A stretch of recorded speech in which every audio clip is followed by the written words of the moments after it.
በውጭ መንግስታትም ሆነ ዓለም አቀፍ ባለስልጣናት አንገደድም። እኛ ሁሉም ውሳኔያችን በራሳችን የሚወሰን ነው።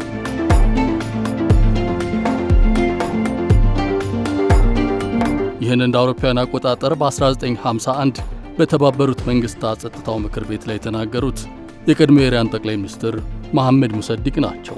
ሙሰዲቅ ከ7 አስርተ ዓመት በፊት ይህን የተናገሩት ሀገራቸው የነዳጅ ኢንዱስትሪዋን ማለትም በአንግሎ ኢራን የነዳጅ ኩባንያ የሚተዳደረውን የራሷ ብቻ ለማድረግ ሕጋዊ መብቷን ለማስከበርና ብሪታንያ ይህን ሉዓላዊ ውሳኔ ለመሻር ዓለም አቀፍ አካላትን ለመጠቀም ያደረገችውን ሙከራ በመቃወም ነበር።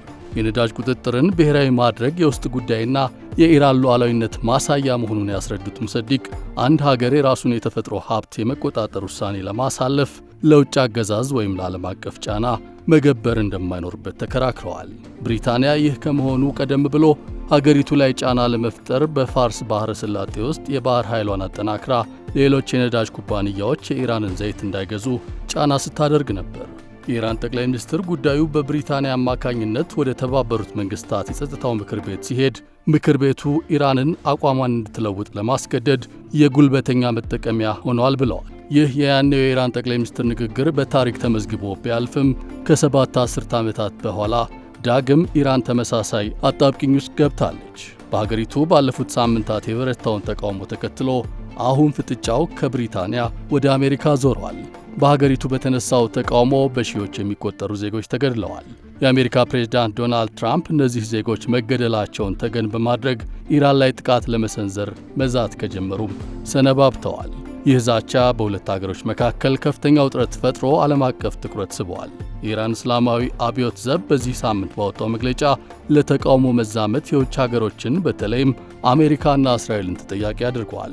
ዘቡ በ10 የውጭ ሀገሮች የስለላ ኤጀንሲዎች ተቀነባብሯል ያለውን የሽብርተኛ ሴራ እንዳከሸፈም አሳውቀዋል። ሴራው በሀገሪቱ ሁከት ለመፍጠርና የኢራንን ማንነት ለማጥፋት የታለመ ነው ብለዋል።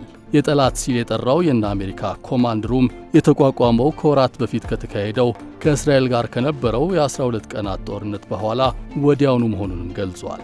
ዘቡ አሜሪካና እስራኤል የገንዘብ ስልጠናና የመገናኛ ብዙሃን ድጋፍ በመስጠት በጎዳናዎች ላይ ከሚንቀሳቀሱ አመፀኞችና የታጠቁ አሸባሪዎች ሲል ከጠራቸው ተቃውሞ አድራጊዎች ጎን ቆመዋል ሲል ክስ አቅርበዋል።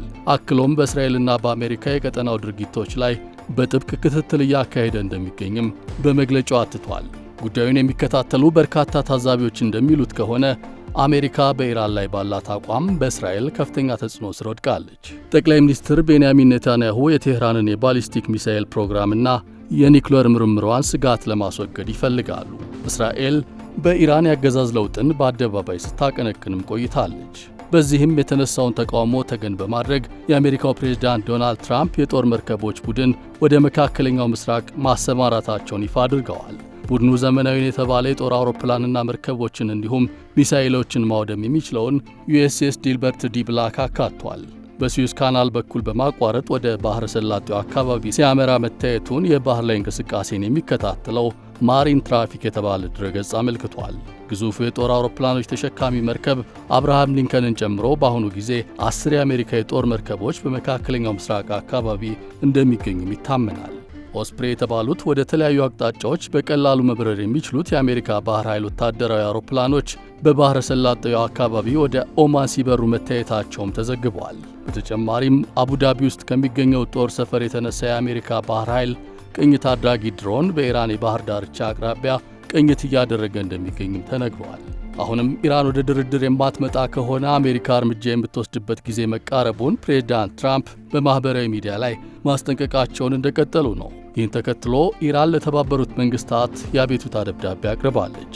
በተባበሩት መንግስታት አምባሳደርና ቋሚ መልእክተኛዋ አሚር ሰኢድ በኩል ኢራን ለድርጅቱ ዋና ጸሐፊ ባስገባችው ደብዳቤ የትራምፕ መልእክት የኃይል እርምጃ ለመውሰድ ግልጽና የማያሻማ ዛቻ በመሆኑ የዓለም አቀፍ ሕግን የሚቃረንና የተባበሩት መንግስታትን ቻርተር የሚጥስ ነው በማለት ድርጅቱ እርምጃ እንዲወስድ ቋሚ መልእክተኛው ጠይቀዋል።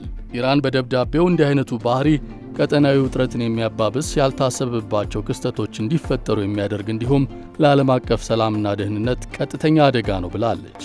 ሆኖም የትኛውም አይነት ጠባጫሪነት ወይም ወታደራዊ ጥቃት የሚፈጸም ከሆነ ኢራን ሉዓላዊነቷን፣ የግዛት አንድነቷንና ሕዝቧን ለመከላከል ሁሉንም አስፈላጊ እርምጃዎች ትወስዳለች በማለት አስጠንቅቃለች። ለሚከሰተው የትኛውም አይነት ከቁጥጥር ውጭ የሚሆን ቀውስም ዩናይትድ ስቴትስ ሙሉ ተጠያቂ ትሆናለች ስትልም አሳውቃለች። የቱኒዚያ የዘር ግንድ ያላት እንግሊዛዊቷ የመካከለኛው ምስራቅ ፖለቲካ ተንታኝ ሱመያ ጋኑሺ በሚድል ኢስት ላይ ባሰፈረችውና ለምንድነው ምዕራባውያን የኢራንን ሉዓላዊነት ፈጽሞ የማይቀበሉት የሚል ርዕስ ባለው ዘለግ ያለ መጣጥፍ እንደገለጸችው አሁን በኢራን ላይ እየተፈጸመ የሚገኘው ጫና ድሮም የነበረ ነው። ያን ጊዜ ከ7 አስርት ዓመት በፊት የኢራን ጠቅላይ ሚኒስትር መሐመድ ሙሰዲቅ በጸጥታው ምክር ቤት እንዳሉትም ሀገሪቱ በራሷ እንዳትቆምና ለዓለም አቀፍ ጫና እንድትገብር የማስገደድ እንቅስቃሴ ነው። ሱመያ እንደምትለው በእርግጥ አንድ ሊካድ የማይገባው ጉዳይ አለ። ይህ ጉዳይ ኢራናውያን በችግር ውስጥ መሆናቸው ነው። በዚህም በርካታ ቁጥር ያላቸው ኢራናውያን ለ10 ዓመታት ከቆየው የኢኮኖሚ ድቀት በኋላ ዝለው ወደ ጎዳናዎች ወጥተዋል። የመከፋት ስሜታቸው እውነተኛ፣ ቁጣቸውም የማይካድ ነው። ነገር ግን ይህ የሆነው ከ1979 ጀምሮ ኢራን በዘመናዊ ታሪክ ውስጥ በጣም ረዥምና ሁሉን አቀፍ የሚባል ማዕቀብ ሲጣልባት በመቆየቱ ነው። በሀብትና የነዳጅ እገዳ የተጀመረው ማዕቀብ በፋይናንስ፣ በኃይል፣ በንግድ፣ በቴክኖሎጂና በዕለት ተዕለት እንቅስቃሴ ላይ ሁሉ ያነጣጠረ ሆኗል። በኢራን የሆነው ከሁለተኛው የዓለም ጦርነት ወዲህ የምዕራባውያንን ጥቅም አደጋ ላይ ሊጥሉ ይችላሉ ተብለው በሚገመቱ መንግስታት ሁሉ ሲተገበር የቆየ መሆኑን ተከራክራለች። ጸሐፊዋ ባቀረበችው መከራከሪያ ኢኮኖሚያዊ ቀውሶችን መፍጠር ምዕራባውያን ሁሌም የሚያደርጉት ነው። ውስጣዊ ክፍፍሎችን መፍጠርም እንደዚያው። በላዩ ላይ ደግሞ የመገናኛ ብዙሃን ዘመቻዎችን በመክፈት ተቃዋሚ አብዮተኞችን በገንዘብ መደገፍ ይታከልበታል። እነዚህ እርምጃዎች ካልተሳኩ ደግሞ መፈንቅለ መንግሥት ይደረጋል፣ ወረራውም ይቀጥላል። ይህ ሁሉ የሚከናወነው ሰዎችን ለማዳን በሚል የዳቦ ስም ነው። ኢራን ደግሞ ይህን ሂደት በጽንሰ ሐሳብ ደረጃ ሳይሆን በተግባር ታውቀዋለች። ሀገሪቱ ይህን በ1953 የተጋፈጠችው ከላይ በጠቀስናቸው በዲሞክራሲያዊ መንገድ በተመረጡት በጠቅላይ ሚኒስትር ሙሐመድ ሙሰዲቅ በኩል ነው። በእኒህ መሪ ላይ አሜሪካና እንግሊዝ መፈንቅለ መንግሥት ደግሰው ከስልጣን እንዲወገዱ አድርገዋል። ሙሰዲቅ የተወገዱት የስልጣን ዘመናቸው በአሰቃቂ ታሪክ የተሞላ ስለነበረ ሳይሆን በኢራን ነዳጅ ላይ አዛዦቹ እኛ ብቻ ነን በማለታቸው ነው። በወቅቱ የኢራንን ነዳጅ የሚዘውረው የአንግሎ ኢራናዊ የነዳጅ ኩባንያ ከራሷ ሀብት ላይ ለሀገሪቱ የሚሰጠው ትርፍ 16 በመቶ ብቻ ነበር። ትራምፕ የሚዝቱባት ኢራን የፊታችን እሁድ ማለትም በፈረንጆቹ ፌብሩዋሪ 1 ድግስ አላት። ይህ ድግስ የኢራን እስላማዊ ሪፐብሊክ መስራች ናቸው የሚባሉት ሩሁላህ ሁመይኒ በውጭ ሀገሮች የተቋቋመው ንጉሣዊ አገዛዝ በመጨረሻ ተገርስሶ ሀገሪቱ የፖለቲካ ነጻነቷን መልሳ ያገኘችበት ቀን መታሰቢያ 47ኛው ዓመት ነው። የአሁኑ መሪ አሊ ሁሜኒ አባት ሩሁላህ ወደ ሥልጣን የወጡት በ1979 ነው። ከዚህ መታሰቢያ ቀን ዋዜማ በፊት ግን አሜሪካ ለአዲስ ጥቃት ዝግጅቶችን እያፋጠነች ይመስላል። ለፖለቲካ ተንታኟ ሱመያ ይህ እንዲሁ የመጣ ግጥምጥሞሽ አይደለም። ባይሆን በኢራን ላይ ለዘመናት ሲደረግ የቆየው ገብር አልገብርም ትግል ተከታይ ክፍል ነው። ለዚህ ጥንቅር በዋናነት ሚድል ኢስት አይን፣ ፕሬስ ቲቪ እና ቢቢሲን ደግሞ በተጨማሪ ምንጭነት ተጠቅመናል።